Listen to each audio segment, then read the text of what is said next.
ओम नमः शिवाय. हर हर महादेव. नमस्कार मैत्रिणींनो. उद्या श्रावणातील पहिला शुक्रवार. जीवती पूजा विधी. एक चूक आणि मुलांवर येईल संकट. शुक्रवारी भिंतीवरील त्या चित्रात काय घडले होते?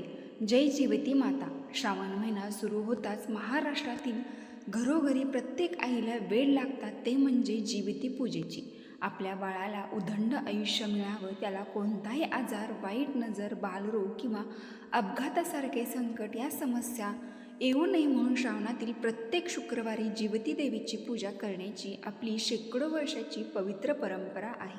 पण अनेकदा आपल्या माता भगिनींना पूजेबाबत काही महत्त्वाचे प्रश्न पडतात. जीवतीची पूजा नक्की कोणत्या दिशेला आणि कशी मांडायची? मुलांचे औक्षण करताना आघाडा आणि दुर्वाचा पुरणाचा दिवा का वापरला जातो? जीवती देवीची ती कोणती सत्य पौराणिक कथा आहे जी ऐकल्याशिवाय या पूजेचे फळ मिळत नाही? मुलांच्या अभ्यासासाठी, आरोग्यासाठी आणि रक्षणासाठी कोणते दोन सिद्ध उपाय शुक्रवारी करावे? आजच्या या व्हिडिओमध्ये आपण जीवती पूजेचे महत्त्व, पूजेचे साहित्य, एक पायरीनुसार पूजाविधी, संपूर्ण पौराणिक कथा, आरती, औक्षण पद्धत आणि 5 नियम, काही उपाय पाहणार आहोत. जीवती माय अंबा, जिचे माहेर जुन्नर, पाणी प्यायला आली पिताना आला गोंधळ. गोंधळा गोंधळा माझ्या पतीला वाडो वाडो वंश. जसा चंद्राचा सूर्याचा वंश तसा माझ्या पतीचाही वंश वाढव वंश. गोंधळा गोंधळा या ओटीचे माहेर पण जावो, माझ्या पतीला 1000 वर्षाचं आयुष्य लाभो. बघा, गतहरीला आपण दिव्याची पूजा करून आषाढ महिन्याची सांगता केली आणि आता श्रावण महिन्याची सुरुवात झालेली आहे. श्रावण महिना हा शिवपूजेचा तसेच व्रतवैकल्याचा महिना म्हणून ओळखला जातो. श्रावण महिन्यातल्या प्रत्येक दिवसाला, प्रत्येक वाराला महत्त्व आहे, कारण प्रत्येक दिवस हा काही ना काही वेगळं महत्त्व आपल्याला सांगत असतो. तसेच सणावारांचीही भर या महिन्यामध्ये असते. यंदा म्हणजे 2026 या वर्षामध्ये श्रावणाची सुरुवात ही गुरुवारी झालेली होती. तर आता साहजिकच आहे, पहिलं व्रत आपण जीवितेचं करणार आहोत, जे प्रत्येक आईने आपल्या मुलाबाळासाठी करायचं असतं. या व्हिडिओमध्ये मी तुम्हाला श्रावणामध्ये दर शुक्रवारी करायचे जीवितीचं व्रत कसं करावं, जीवितेची पूजा असे नैवेद्य काय दाखवावा, जीवितीची कथा या व्हिडिओमध्ये ऐकायला बघायला मिळेल. जीविती ही मुख्यतः लहान मुलांची जीवनदायी देवी आहे. या देवीला जर जिवंतिका असंही म्हटलं जातं. त्यामुळे या व्रताला देखील आपण जरा जिवंतिकेचे पूजन किंवा जरा जिवंतिका व्रत या नावाने देखील ओळखू शकतो. तुम्ही जर दिनदर्शिका बघितली आणि श्रावण महिना पाहिला तर श्रावणातल्या दर शुक्रवारी तुम्हाला तिथे जरा जिवंतिका पूजन असे लिहिलेले दिसून येईल. श्रावण महिन्यामध्ये दर शुक्रवारी जीवंती पूजन हे व्रत केलं जातं. जीवती व्रताची देवता आहे. जीवती आई ही लहान मुलांचे रक्षण करणारी देवी आहे. श्रावण महिन्याच्या पहिल्या शुक्रवारी भिंतीवर एकतर गंधाने जीवितीचे चित्र काढून किंवा जीवितीचे चित्र लावून महिला त्याची मनोभावे पूजा करतात. शुक्रवारी घरामधील सर्व लहान मुलामुलींचे औक्षण करून जीवती आईला त्यांचे रक्षण करावे अशी मनोभावे प्रार्थना केली जाते. श्रावणी शुक्रवारी व जीवती पूजन हे अनेक घराण्याचा कुलधर्म आणि कुळाचार देखील आहे. श्रावणातल्या शुक्रवारी कुलदेवीची व देवी लक्ष्मीची आराधना करून सुवासिनींना पुरणाचे भोजन व हळदी कुंकू, फुले, पान व सुपारीसह दक्षिणा देऊन त्यांचा सत्कार केला जातो. हे तुम्हाला प्रत्येक शुक्रवारी करण्याची गरज नाही. तुम्ही याचे उद्यापन म्हणून सगळ्यात शेवटचा जो श्रावणातला शुक्रवार असेल त्या दिवशी केलं तरी पण चालेल. किंवा तुमच्यापैकी कोणाला फक्त श्रावणातला एका शुक्रवारी पूजा करायची असेल तर शुक्रवारी करणे शक्य नसेल तर मग तुम्ही त्या शुक्रवारी या सगळ्या गोष्टी करू शकतात. श्रावणातील 4ही शुक्रवारी ही पूजा केली जाते. या दिवशी सायंकाळी फुटाणे आणि गुळाचा नैवेद्य दाखवून आरती करतात. ही पूजा संतती रक्षणार्थ मानली जाते. प्रत्येक आईने आपल्या मुलाबाळासाठी व्रत करायचं आहे. आता जीवती जिवंतिका देवी कोण आहे? भक्तांनो, सर्वात आधी आपण जाणून घेऊया की ही जीवती देवी नक्की कोण आहे. शास्त्रानुसार जीवती देवीला जिवंतिका देवी किंवा जरा जिवंती असे म्हटले जाते. ही देवी साक्षात भगवान शिव आणि माता पार्वतीच्या आशीर्वादाने लहान मुलांचे रक्षण करणारी कुलदेवी मानली जाते.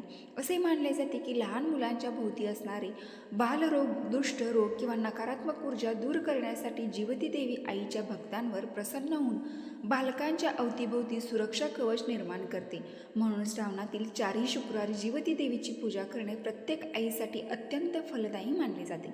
आता पूजेसाठी लागणारे साहित्य: स्वच्छ पाट, लाल किंवा पिवळे स्वच्छ कापड आणि जिवितीचे चित्र, गंध, अक्षता, हळदी कुंकू, तुपाचा दिवा आणि कापूर, 5 किंवा 21 आघाडीची पाने, 5 किंवा 21 दुर्वाच्या जोड्या, ताजी लाल किंवा पिवळी फुले, तुळशीचे पान. प्रथम गणपती पूजन व नैवेद्य साहित्य: गणपती स्थापनेसाठी 1 सुपारी आणि थोडे खडे तांदूळ तांदळाच्या राशीवर सुपारी ठेवून श्री गणपती बाप्पाचे प्रतीक म्हणून पूजन करण्यासाठी नैवेद्यामध्ये भिजवलेले चणे, फुटाणे, गूळ आणि विशेषतः पुरणपोळीचा मुख्य नैवेद्य असेल. पुरणपोळीचा नैवेद्य बनवणं शक्य नसेल तर आपल्या चणे घेतले तरी सुद्धा चालते. आता पाटावरील सोपी व शास्त्रोक्त मांडणी. आता पाहूया पूजेची सर्वात सोपी आणि अचूक मांडणी कशी करावी. या पूजेमध्ये दिशा खूप महत्त्वाची आहे. श्रावण शुक्रवारी सकाळी लवकर उठून स्नान करावे. देवघरासमोर किंवा ईशान्य पूर्व दिशेला पाठासाठी जागा स्वच्छ करावी. पाठावर लाल वस्त्र अंथरावे. आता मी तुम्हाला जीवितव्रताचं पूजाविधी सांगते. हो, तुमच्यापैकी बऱ्याच महिलांना हा सुद्धा प्रश्न पडू शकतो की हे व्रत करत असताना आपल्याला उपवास करावा लागतो का? तर पहा, माहितीसाठी असा कोणताही उल्लेख केलेला नाही की आईने आपल्या मुलाबाळासाठी हे व्रत करताना उपवास देखील करावा. पण पहा, तुम्हाला जर उपवास करू वाटत असेल तर तुम्ही शुक्रवारच्या दिवसभरात उपवास करून तो संध्याकाळी सोडू शकता. किंवा मग उपवास नाही केला आणि फक्त जिवितीची पूजा, त्याचबरोबर तिची कथा वाचन, त्यानंतर आरती करणं, त्यानंतर आपल्या मुलाबाळांचं औक्षण करणं, या गोष्टी केल्या तरी पण चालतील. बघा, जिवितीचं चित्र श्रावण महिन्याच्या पहिल्याच दिवशी आपल्याला चिटकवायचं असतं. यंदा योगायोगाने काय झालेलं आहे, श्रावणाचा पहिला दिवस म्हणजे गुरुवारी चालू होतो आणि दुसऱ्या दिवशी शुक्रवार आलेला आहे आणि लगेच आपल्या जिवितीचं व्रतसुद्धा आहे. त्यामुळे आपण याच दिवशी जिवितीच्या कागद चिटकवायचा आणि लगेचच आपण व्रतसुद्धा सुरू करायचं आहे. काही वेळेला काय होतं की श्रावण महिना दुसरा एखाद्या वाराला सुरू होतो, मग तेव्हा आपण ते चित्र चिटकवलेलं असतं. त्यानंतर जेव्हा शुक्रवार येईल तेव्हा मग आपण हे जिवितीचं फक्त चित्र जे आहे त्याची पूजा करत असतो आणि व्रतसुद्धा करत असतो. म्हणजे आपल्याला यंदाच्या शुक्रवारी काय करायचं आहे की श्रावणाची सुरुवात होत असल्यामुळे जिवितीचा कागदसुद्धा चिटकवायचा आहे आणि लगेचच या व्रताला सुद्धा सुरुवात करायची आहे. श्रावण शुक्रवारी कुलदेवीची व देवी लक्ष्मीची तसेच जिवितीची पूजा करावी. त्यानंतर चित्राभोवती एक लहान रास घालावी. त्यावर गंध, अक्षता वाहून 1 सुपारी ठेवावी. ही सुपारी साक्षात विघ्नहर्ता गणपती बाप्पाची प्रतीक मानले जाते. त्यानंतर कलश व दीप बाजूला तुपाचा दिवा लावावा आणि 1 लहान तांब्या शुद्ध पाणी भरून ठेवावे. पत्री अर्पण: गणपतीला आघाडा, जिवितीला हळदी कुंकू, गंध व अक्षता वाहाव्यात. त्यानंतर आघाडा आणि दुर्वादेवीच्या चित्रावरती व चरणी अर्पण करावे. फुले: मग त्यामध्ये ऋतुमानानुसार तुम्हाला सध्याची फुलं मिळतील ती फुलं तुम्ही या पूजेसाठी वापरू शकता. लाल असतील, पिवळी असतील किंवा जी मिळतील तिलाच. त्याचबरोबर आघाडा आणि दुर्वा, तयार केलेली माळ, कुंकू लावलेले 21 मण्यांचा कापसाचा चौरस म्हणजे काय, 21 मण्यांची कापसाची माळ, जिला आपण हळदी कुंकूसुद्धा लावलेलं पाहिजे, अशी माळ तुम्हाला जिवितीला घालायची आहे. त्यानंतर हळदी कुंकू, फुले अर्पण करून आरती करावी आणि त्यानंतर 2 मिनिटाचा जिवितीचे हे स्तोत्र म्हणावं. ओम जर जीवंतिके देवी बालयुक्त प्रमोदिनी रक्षावते महाशक्ती पूर्ण कामे नमस्तुते, हा मंत्र म्हटला जातो. स्तोत्र म्हटल्यानंतर आपल्या मुलांसाठी दीर्घायुष्य आणि सुख समाधान प्राप्त होण्यासाठी प्रार्थना करावी. बघा, जिवितीची पूजा करण्यासाठी काही अवघड नाही, अतिशय साधी सोपी पूजा आहे. अशा पद्धतीने तुम्ही पूजा करू शकता. आता पौराणिक मान्यतेनुसार जिविती देवीची खरी प्राचीन कथा पूजा संपन्न झाल्यावर ही पौराणिक कथा शांत चित्ताने वाचल्याशिवाय या व्रताचे पूर्ण फळ मिळत नाही. प्राचीन काळी एका गावात एक अत्यंत गरीब पण सात्विक स्त्री राहत होती. तिच्या पूर्व जन्माच्या कर्मानुसार तिच्यावर एक भयंकर शाप होता. तिचे जे ही मूल जन्माला यायचे ते काही दिवसातच मरण पावायचे. अशा प्रकारे एकामागे एक तिची 6 मुले जन्माला आली आणि काही दिवसातच मरण पावली. ती रात्रंदिवस ढसाढसा रडत असे. जेव्हा ती 7व्यांदा गरोदर राहिली तेव्हा तिने मनाशी ठाम निश्चय केला की मी माझ्या या बालकाला मरू देणार नाही. एका साधूंच्या सांगण्यावरून तिने जिवंतिका जिवितेची देवीचे कडक व्रत सुरू केले. हे व्रत श्रावण महिन्यातील पहिल्या शुक्रवारी तिने पाटावर तांदळाची रास ठेवून जिवितीची देवीची स्थापना केली. घरात लहान मुलांना बोलावून त्यांना गुड पुरणाचा घास भरवला आणि देवीची प्रार्थना केली. रात्रीच्या वेळी जेव्हा साक्षात मृत्यूचे यमदूत त्या निष्पाप बालकाचे प्राण घेण्यासाठी घरात घुसले तेव्हा चित्रातून साक्षात जिवितिका देवी प्रकट झाली आणि देवीने आपल्या हातात त्रिशूळ घेतले आणि यमदूतांना घराबाहेर पिटाळून लावले. देवी यमदूतांना म्हणाली, या आईने श्रावणात माझी अत्यंत निष्ठा भक्ती केली आहे. या बालकाचे आयुष्य मी वाढवले आहे. मागे हटा. त्यावेळेस यमदेवतांना रिकाम्या हाताने जावे लागले. जीविती देवीने त्या आईला आशीर्वाद दिला, जो कोणी श्रावण शुक्रवारी माझी पूजा करेल त्यांच्या मुलाच्या आयुष्यात उदंड राहील, सर्व संकटे दूर होतील आणि घरातील बालगोपाळ सदैव सुरक्षित राहतील. म्हणूनच आज प्रत्येक आई श्रावणात जीवितीची पूजा करते. आता मुलांचे औक्षण करण्याची अचूक पद्धत. संध्याकाळी घरातील सर्व मुलांचे औक्षण कसे करावे ते पहा. कणकेचा पुरणाचा दिवा औक्षणासाठी गव्हाच्या पिठाचा किंवा पुरणाचा दिवा बनवून त्यात तूप वात लावावे. आघाड्याचा उपयोग ओवाळताना त्याला मुलांच्या डोक्यावर आघाड्याचे पान आणि 2 दुर्वा ठेवा. आघाड्यामध्ये नकारात्मक ऊर्जा शोषून घेण्याची क्षमता असते. मुलांच्या कपाळावर गंध लावून दिव्याचे 5 वेळा ओवाळा. ओवाळणी झाल्या मुलांनी आई वडिलांना पाया पडायचे आहे आणि आईने मुलांच्या डोक्यावर हात ठेवून त्यांना उदंड आयुष्याचे आशीर्वाद द्यायचा आहे. आता पूजेदरम्यान टाळायचा या 5 चुका. भक्तांनो, जीविती पूजेच्या दिवशी या 5 चुका चुकूनही करू नका. 1. चूक. श्रावण शुक्रवारी घरातील कोणत्याही लहान मुलावर रागावणे किंवा त्याला मारू नये. जीवितीच्या पूजेत वापरले तांदूळ, चणे किंवा नैवेद्य घराबाहेर कोणत्याही व्यक्तीला देऊ नये, लहान मुले सोडून. औक्षण करताना सध्या दिव्याऐवजी पुरणाचा दिवा, कणकेचा दिवा आवर्जून वापरावा. या दिवशी घरात मांसाहार किंवा कांदा लसूण पूर्णपणे वर्ज्य करावा. श्रावणातील 4 शुक्रवारी ही पूजा नियमित करावी. आता मुलांच्या आरोग्यासाठी आणि प्रगतीसाठी सिद्ध उपाय. जीविती पूजेसोबतच श्रावण शुक्रवार आईने आपल्या मुलासाठी करायचे काही अद्भुत उपाय. दृष्ट दोषासाठी खडे मीठ आणि लाल मिरची मुलावरून 7 वेळा उतरवून बाहेर जाळून टाकावी. अभ्यासासाठी संपूर्ण श्रावणात अभ्यासाच्या टेबलावर सरस्वती देवीचे चित्र ठेवून रोज हळदीचा टिळा लावावा. चिडचिड थांबवण्यासाठी श्रावण शुक्रवारी देवीच्या चरणी काळा दोरा अर्पण करून तो मुलांच्या मनगटावर सिद्ध केलेला काळा दोरा बांधावा.